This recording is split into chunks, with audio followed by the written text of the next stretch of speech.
ഈ വീടിൻ്റെ ശോചനീയാവസ്ഥ എല്ലാവരും ഒന്ന് കാണണം. ഇതിപ്പോൾ നിലവിൽ ഉള്ള സ്ഥലവും വീടുമാണിത്. ഇത് മൊത്തം പൊളിഞ്ഞു ചാടിയിരിക്കുകയാണ് ഈ വീടിൻ്റെ അവസ്ഥ. ഇവിടുത്തെ ചേച്ചി ബാക്കിയുള്ള കാര്യങ്ങൾ സംസാരിക്കും. ചേച്ചി പറഞ്ഞോളൂ, എന്താണെന്ന് വെച്ചാൽ പറഞ്ഞോളൂ. ഞാനൊരു ക്യാൻസർ പേഷ്യൻ്റാണ്.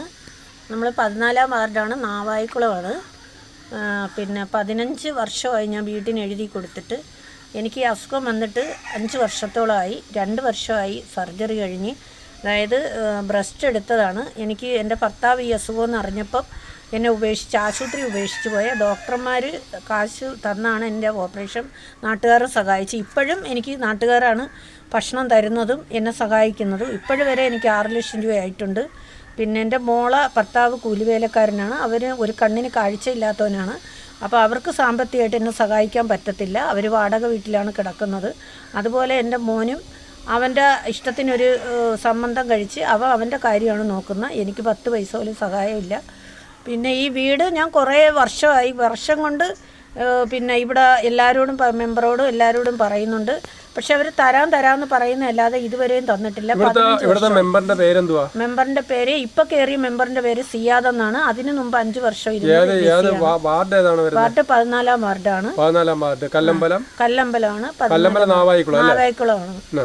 പിന്നെ ഞാൻ ഇതിനകത്ത് റൂമിനകത്ത് കിടക്കുമ്പം ഭയങ്കര കൊടുങ്കാറ്റ് വന്ന സമയത്തും ഇവിടെ എല്ലാം നശിച്ച് വീണ്. പക്ഷേ എൻ്റെ വീട്ടിൽ അകത്ത് ഒരു കരിയില പോലും എല്ലാം പോയി കിടക്കുകയാണ്. മിറ്റം അങ്ങനെയാണോ അതുപോലെയാണ് ഞാൻ കിടക്കുന്ന റൂം വരെ.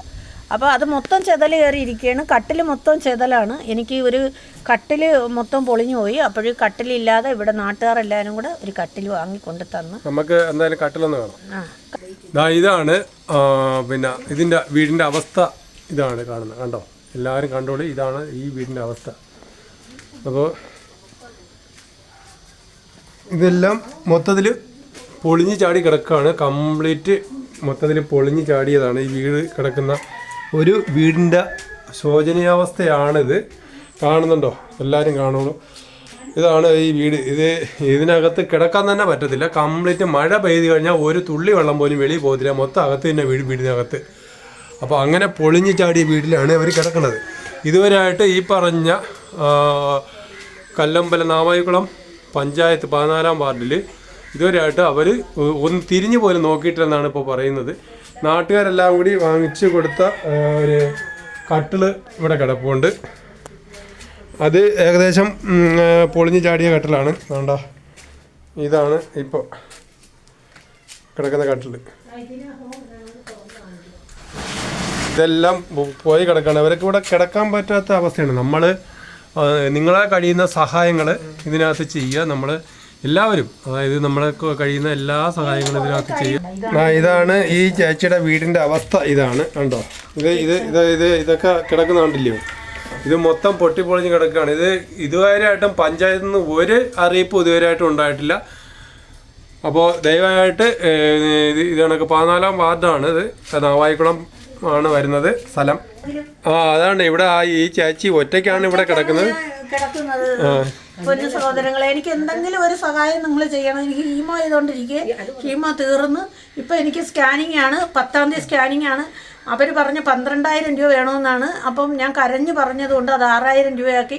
പൈസ അടയ്ക്കാതെ എനിക്ക് ചെയ്യാൻ പറ്റൂല. എനിക്ക് മരിക്കാൻ മാത്രമേ പറ്റൂ. എൻ്റെ ഭർത്താവ് വന്ന് പോയിട്ട് ഇന്ന് വരെ കണ്ടിട്ടില്ല. 1.5 വർഷമായിട്ടുണ്ട്. ഈ വീഡിയോ കാണുന്ന എല്ലാവരും ദയവ് ചെയ്ത് നിങ്ങളെ കഴിയുന്ന സഹായങ്ങൾ അവർക്ക് ചെയ്യണം. അത്രയ്ക്ക് കഷ്ടപ്പെട്ടാണ് ജീവിക്കുന്നത്. അവർ ഒറ്റയ്ക്കാണ് ജീവിക്കുന്നത്. പോലും ആഹാരത്തിന് പോലും വകയില്ല. നാട്ടുകാരാണ് എനിക്ക് ആഹാരം തരുന്നത്.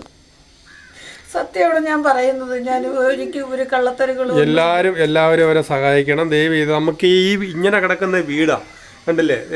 ഇതിനകത്ത് നോക്കിക്കഴിഞ്ഞാൽ മൊത്തത്തിൽ പൊള്ളായിട്ട് കിടക്കുന്ന വീടാണ്. ഓപ്പറേഷൻ ചെയ്ത് കിടന്നപ്പോൾ എൻ്റെ ഭർത്താവിൻ്റെ കയ്യിൽ ഈ വീടിൻ്റെ ഈ അവസ്ഥ ആയതുകൊണ്ട് 10-15 പവൻ കൊടുത്തിരുന്നു. അത് കൊണ്ടുപോയി. പുള്ളിക്കാരെ ഇന്നേ വരെ ഞാൻ കണ്ടിട്ടില്ല. ഞാൻ അതിനായിട്ട് അന്വേഷിച്ചിട്ടില്ല. പുള്ളിയുടെ പേര് എന്താണ്? പുള്ളിയുടെ പേര് സുരേഷ് ബാബു എന്നാണ്. പള്ളിയുള്ളയാണ്. ജോലി ഹോം നഴ്സായിട്ടാണ് പോണ. ഗൾഫിലൊക്കെ നിന്ന ആളാണ്. ഇപ്പോൾ ഹോം നഴ്സായിട്ട്. ചേച്ചിയുടെ അക്കൗണ്ട് നമ്പർ ഉണ്ടോ? എൻ്റെ അക്കൗണ്ട് നമ്പർ. അപ്പോൾ അക്കൗണ്ട് നമ്പർ ഞാൻ ഇതിനകത്ത് കാണിക്കുന്നതായിരിക്കും. എല്ലാവരും കഴിയുന്നതിൽ സഹായം ചെയ്യാം. അവരെ ഫോൺ നമ്പർ അക്കൗണ്ട് നമ്പറും തരുന്നതായിരിക്കും. കിണറ്റിനകത്ത് കിടന്ന മോട്ടോർ സഹിതം എൻ്റെ ഭർത്താവ് എടുത്തോണ്ട് പോയി. എനിക്ക് വെള്ളം ഇപ്പം ഞാൻ ഇവിടെ ഇങ്ങനെ നെഞ്ച് വേദനയാണ്. വെള്ളം കോരി പൈപ്പ് ലൈനിലെ വെള്ളം അവരൊക്കെ വരൂ. ഓപ്പറേഷൻ കഴിഞ്ഞാണ്. അത് ഓപ്പറേഷൻ കഴിഞ്ഞതാ, ഒരു ബ്രസ്റ്റ് എടുത്തതാ. അപ്പോൾ വെള്ളം ഒന്നും കോരിക്കൂടാ. എന്നിട്ടും ഞാൻ മോട്ടറൊന്നും ഇല്ലാത്തതുകൊണ്ട് വെള്ളം കോരുകയാണ് ചെയ്യുന്നത്. ഇപ്പം എനിക്ക് നെഞ്ചിൻ്റെ ഭാഗം വേദനയാണ്. ഹീമോ ചെയ്ത് കിടക്കുന്ന ഞാനാണ് വെള്ളം കോരുന്നത്. ഇപ്പോൾ 6 ഹീമോ ഉണ്ടായിരുന്നു. 6 ഹീമോ ഇപ്പോൾ ഈ മാസം തീർന്നതേ ഉള്ളൂ. ഈ മാസം 30-ാം തീയതിയാണ് അവസാനത്തെ ഹീമോ ചെയ്തത്. 30-ാം തീയതി അവസാനത്തെ ഹീമോ ചെയ്ത്.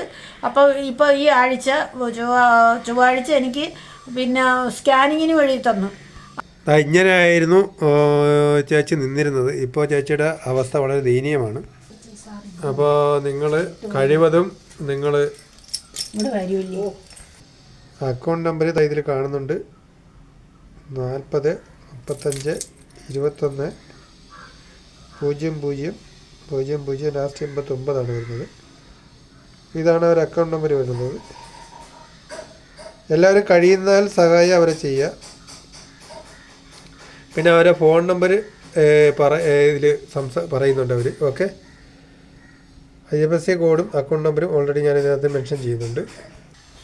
96 56 22 85 95. ഒന്നുകൂടെ പറഞ്ഞേ ഫോൺ നമ്പർ. ഗൂഗിൾ പേ നമ്പറല്ലേ? 96 56 22 85 95. ഇതാണ് ഇവരെ phone number, Google Pay number. 96 56 56 22 85 95. ഇതാണ് അവരെ ഫോൺ നമ്പറും ഗൂഗിൾ പേ നമ്പറും. എല്ലാവരും കഴിയുന്നത് സഹായിക്കുക. Okay, thank you.